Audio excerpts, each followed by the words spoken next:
এই যে দেখেন স্যার আমার অবস্থা, আপনি নিজের চোখেই দেখেন।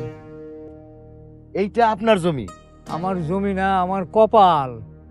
পরিমাণে তেমন বেশি কিছু না, মাত্র 3 বিঘা। এই দিয়েই সংসারটা টাইনা টুইনা চলে, কিন্তু গেল কয় বছর যাবত তাও চলতেছে না। ফলনের আগেই গাছ পয়সা মইরা যায়। অনেক টাকা দেনা হয়ে গেছে স্যার। আপনি অভাবটাই শুধু দেখছেন। অভাব থেকে চোখ ফিরিয়ে অভাবের উৎসের দিকে তাকান, দেখবেন সব ঠিক হয়ে গেছে। অভাবের উৎস? আর এই হইল আপনার অভাবের উৎস। এই দেখেন, এইটাই হচ্ছে খোলপচা রোগ। এইটা ছত্রাকের কারণে হয়। এই হইল আপনার রোগের ওষুধ এসিবিন। এসিবিন? নতুন প্রজন্মের ছত্রাকনাশক।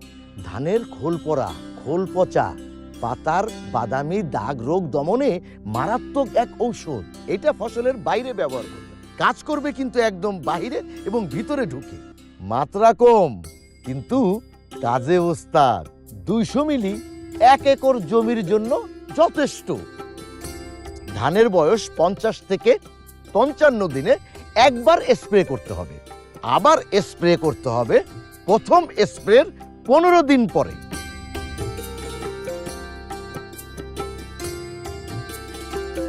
স্যার, যদি আমি প্রথমবার ব্যবহার না করি তাইলে আর কি, খোল পচা রোগ হবে। আর তাই খোল পচা রোগ দূর করতে প্রথমবার এসিবিন স্প্রে করতে হবে। আর দ্বিতীয়বার স্প্রে করলে ধানের ফলন বাড়বে এবং ধানের রং হবে সোনালী বর্ণের চকচকে। চাল ভাঙবে না, খড়ও হবে সুন্দর। স্যার, এসিবিন কি খালি ধানে ব্যবহার করা যায়, অন্য ফসল? খুব ভালো প্রশ্ন। এসিবিন শুধু ধানে না, পেঁয়াজ, রসুন, আম, লিচু, মরিচ সহ আরো অন্যান্য সবজিতে ব্যাপকভাবে ব্যবহৃত হচ্ছে। বাহ, আমি তো আইসকাই কিনুম একটা।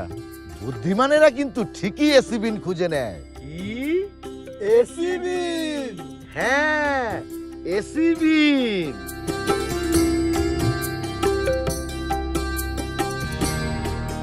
এসিআই ক্রপ কেয়ার, কৃষকের সোনালী স্বপ্নের সাথে।